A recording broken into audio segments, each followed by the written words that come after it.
Petrol తోటి అమ్మేస్తే ఆడలేకపోయినా ఆడలే అన్ని సౌకర్యంగా ఉండేది. ఇప్పుడు రెండు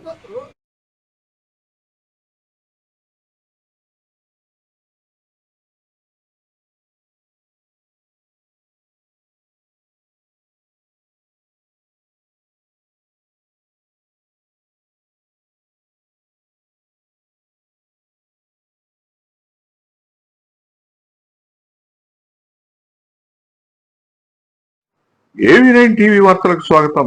వార్తలు చదువుతున్నాను కొండేటి. రబీ సీజన్ లో రైతులు పండించిన ధాన్యం కొనుగోలు ప్రక్రియకు సంబంధించి ప్రభుత్వం కల్పిస్తున్న సౌకర్యాలను సద్వినియోగం చేసుకోవాలని పశ్చిమ గోదావరి జిల్లా joint collector T Rahul Kumar Reddy అన్నారు. బుధవారం పెంటపాడు మండలం ముదనూరు గ్రామంలో వ్యవసాయ శాఖ ఆధ్వర్యంలో నిర్వహించిన అవగాహన సదస్సుకు ఆయన ముఖ్య అతిథిగా విచ్చేశారు. ఆ తేమ కూడా నిలబడతాం, అలాగే భూమిలో ఉన్న సారాన్ని కూడా అది వెలికి తీస్తుంది. సూక్ష్మజీవులన్నింటినీ కూడా మేలుకొల్పు జరుగుతుంది. అవన్నీ కూడా భూమిలో దాగి ఉన్నటువంటి మన పోషకాలను అన్నింటినీ కూడా మొక్కలకు అందించడం జరుగుతుంది. దీని గురించి మనకి ప్రస్తుతం మన గ్రామంలో ఉన్నటువంటి వివరాల్ని మీ గ్రామ వ్యవసాయ సహాయకులు ఉన్నారు, మనకున్న ఆయకట్టు వివరాలు, రైతుల వివరాలు కూడా అతను ఒకసారి మీకు చెప్పడం జరుగుతుంది.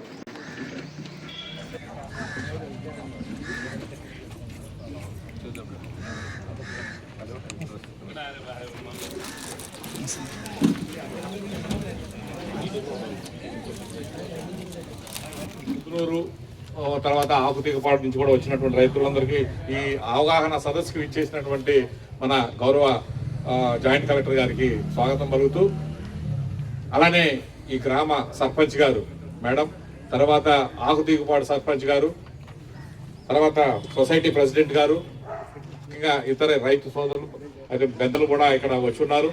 అందరికీ కూడా నమస్కారం. ముదునూరులో చూసుకున్నట్లయితే ఏప్రిల్ ఫస్ట్ వీక్లో 56 ఎకరాల్లో కోతకు వస్తుందని చెప్పేసి అన్నారు. ఆల్రెడీ స్టార్ట్ చేశారు.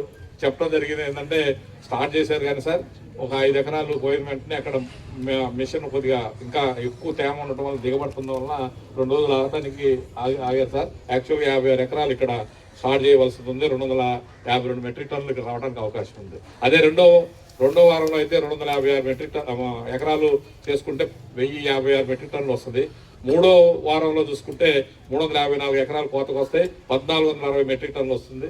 4వ వారం అట్లా చూసుకుంటే మొత్తం మే 3వ వారం దాకా కూడా మీకు కోతలు జరుగుతున్నాయి అని చెప్పేసి మనకు ఇక్కడ ఉన్నటువంటి మన ఈ రైతు సేవా కేంద్రంలో ఉన్నటువంటి సహాయకుడు ఆయన క్రాప్ బుకింగ్ చేసిన దాన్ని బట్టి ఆ డేటా ఆధారంగా మీకు ఎప్పుడు ఏ ఏరియాలో ఏ దిశలో ఎప్పుడు దీనికి హార్వెస్టింగ్ వస్తుందనే విషయాన్ని కూడా ఆ పిల్లోడు ఇందాక మీకు చెప్పడం కూడా జరిగింది. దీనికి మన ఖరీఫ్ సీజన్లో మనము ధాన్యానికి క్వింటాల్కి మనము 2369 కామన్ మనం పండించినటువంటి 1121 85% మొత్తం కూడా ఈ గ్రామంలో 1121 వేస్తున్నారు కాబట్టి అది కామన్ కింద వస్తుంది. కాబట్టి దానికి క్వింటాల్ 2369 రూపాయలు ఉంటుంది. అదే 75 కేజీల బస్తా అయితే 1776 రావాలి మీకు. అదే 40 కేజీల సార్ అయితే 947 రూపాయలు. ఈ వివరాలన్నీ కూడా చక్కగా మీకు అక్కడ ప్రింట్ చేసి అక్కడ మీకు డిస్ప్లే చేయడం జరుగుతుంది. మీరు గుర్తుపెట్టుకోండి, మీరు పట్టినటువంటి సార్లు ఎన్ని, మీకు రావాల్సిన డబ్బు ఎంత అనేది FTO మీకు ట్రక్ షీట్ జనరేట్ చేసిన తర్వాత FTO జనరేట్ అవుతుంది. FTO ఇచ్చారంటే మీరు ఇన్ని సార్లు పట్టారు, మీకు ఇంత డబ్బు వస్తుంది అని మీరు సరిచూసుకొని వెంటనే మీరు వేలుముద్ర వేయాలి. దాన్ని అంగీకరిస్తున్నట్టుగా మీరు దాన్ని అంగీకరించినట్టుగా వేలుముద్ర వేయడం అనేది తప్పనిసరిగా చేయాలి. అది చేస్తేనే మీరు దాన్ని అంగీకరించినట్టు. అది చేయనంత కాలము, ఆ ఏలుముద్ర అయినంత కాలం మీరు అంగీకరించినట్టు కాదు. మీరు ధాన్యం తోలినప్పటికీ మీకు డబ్బు రాదు. మీరు అంగీకరించలేదని అర్థమవుతుంది మాకు అక్కడ. సో మీకు డబ్బు రావాలి అని అంటే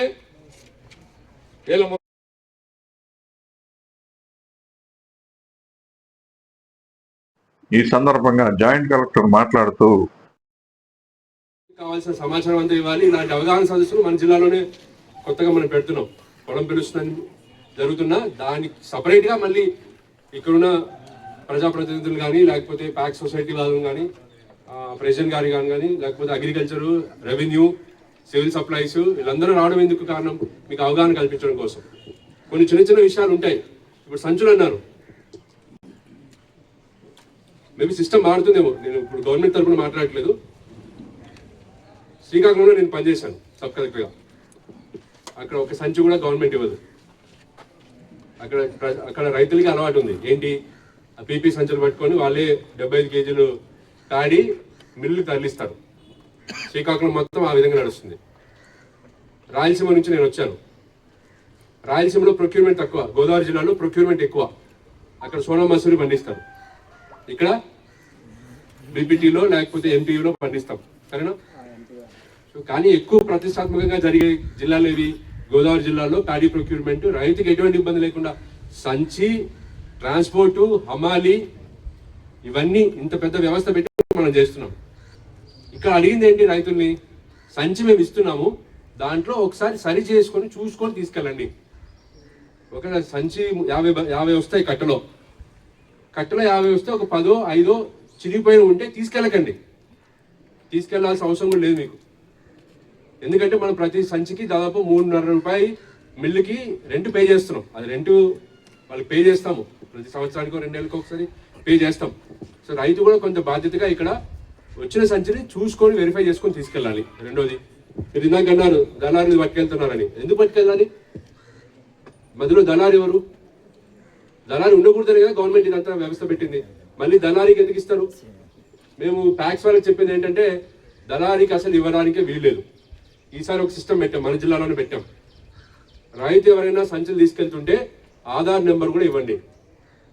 మాకు తెలుస్తుంది ఏ రైతు ఎన్నిసార్లు ఎన్ని సంచులు పట్టుకెళ్లారు, వాళ్ళ పేరుతో పంట నమోదు ఎంత అయింది. ఫర్ ఎగ్జాంపుల్ 5 ఎకరాలు అయింది అనుకోండి, ఒక్కొక్క ఎకరాకి 4 టన్నులు అనుకోండి, 20 టన్నులు. 20 టన్నులు అంటే ఎంత? 20 × 40 అంటే ఎన్ని వస్తాయి? దాదాపు 800 సంచులు ఎన్నో వస్తాయి. అలా మాకు ఒక లెక్క తేలుతుంది, ఏ రైతుతో ఎంత పంట నమోదైంది, ఎన్ని సంచులు పట్టుకెళ్తున్నాడు. మధ్యలో దళారి ఎవరైనా పట్టుకెళ్తే ఖచ్చితంగా ఆ అగ్రికల్చర్ అసిస్టెంట్, ఆ ప్యాక్స్ లో పనిచేసే technical assistant, data entry operator, helper వాళ్ళే బాధ్యత.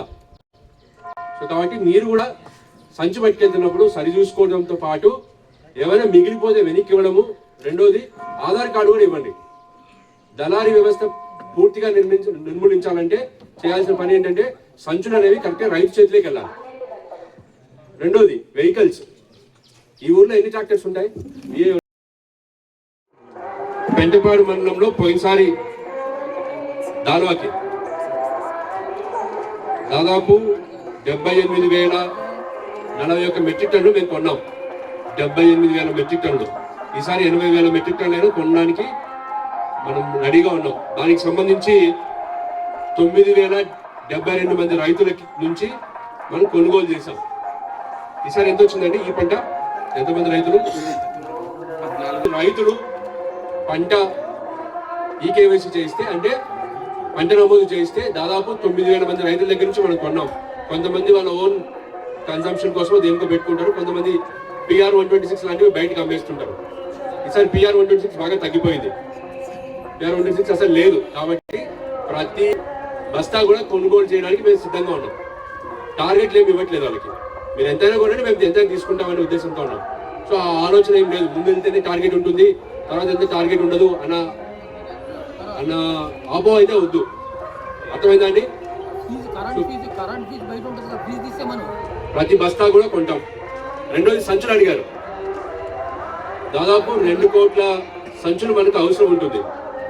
మీకు చూస్తే దాదాపు 18 లక్షలు, 18,40,000 సంచులు మీకు కావాలి. నెక్స్ట్ 2-3 రోజుల్లో దాదాపు 10 లక్షలు పెట్టమని ఆల్రెడీ తహసీల్దార్ వారికి చెప్పాము. ఆల్రెడీ ఒక 50,000 ఉన్నాయి మన దగ్గర. మిగిలినవి కూడా గౌరవ సంచులు. మనం ఏం చేసామంటే ప్రతి RSKకి ఒక మిల్లు మ్యాప్ చేసాం. ఇంతకుముందు డౌట్ వచ్చేది, ఏ మిల్ నుంచి వస్తున్నాయి సంచులు అర్థమయ్యేది కాదు. అందరూ చినిగిపోయినవి కూడా పంపించేవాళ్ళు. ఎందుకు? 10 మంది పంపిస్తారు ఈ మిల్కి, ఈ RSKకి. 10 మందిలో ఏవి చినిగిపోయాయి, ఎవరు చింపేసి పంపించారో తెలియట్లేదు. కానీ ఈసారి ఈ RSKకి వచ్చే ప్రతి సంచి కూడా ఒక మిల్ నుంచే వస్తుంది. కాబట్టి ఇక్కడ చినిగిపోయినవి ఏమైనా ఉంటే ఎవరు బాధ్యత? ఆ మిల్లరే బాధ్యత. కానీ ఇక్కడ ప్యాక్స్ వాళ్ళు తెచ్చుకునే ముందు వెరిఫై చేసుకోవాలి, రైతు కూడా పట్టుకెళ్లే ముందు ఒక్కసారి సరి చూసుకోండి. అలా చూసుకుంటే ఖచ్చితంగా చినిగిపోయినవి ఏమన్నా ఉంటే అవి తిరిగి రీప్లేస్ చేయాల్సిన బాధ్యత ఎవరిది?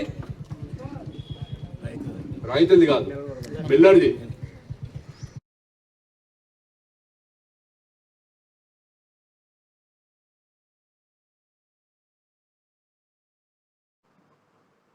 రబీ కోతలు వారంలో ప్రారంభం కానున్న నేపథ్యంలో రైతులు పండించిన ధాన్యాన్ని రైతు సేవా కేంద్రాల ద్వారా కొనుగోలు చేసేందుకు ప్రభుత్వం అన్ని ఏర్పాట్లు పూర్తి చేసిందని తెలిపారు.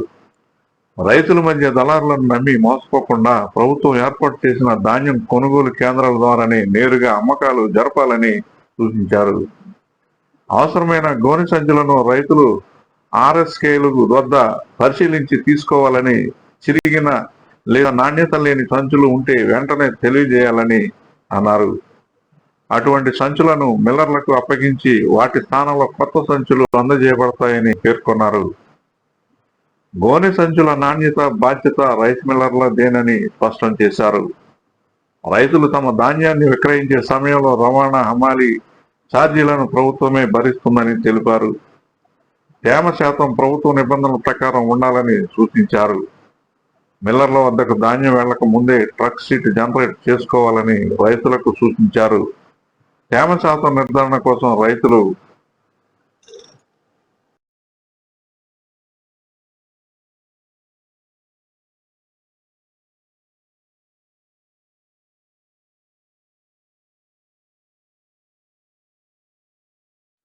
కల్లాల వద్దకు నేరుగా వెళ్లి పరీక్షలు చేయించుకోవాలని సంబంధిత సిబ్బందికి ఆదేశించారు. ధాన్యం కొనుగోలు ప్రక్రియలో రైతులకు ఎలాంటి ఇబ్బందులు కలగకుండా చర్యలు తీసుకోవాలని అధికారులకు సూచించారు. ఈ సందర్భంగా పచ్చిరొట్ట పంటల ప్రయోజనాలను వివరించారు. 11 రకాల విత్తనాలు అన్ని కూడా ఇవ్వడం జరుగుతుంది. దీని కిట్ ఖరీదు 800 రూపాయలు. ప్రతి రైతు సేవా కేంద్రంలో కూడా ఇవి అందుబాటులో. ఈ PMD కిట్ ఇవ్వడం మన జాయింట్ కలెక్టర్ గారి చేతుల మీదుగా ఇవ్వడం జరుగుతుందండి. మేడం గారు,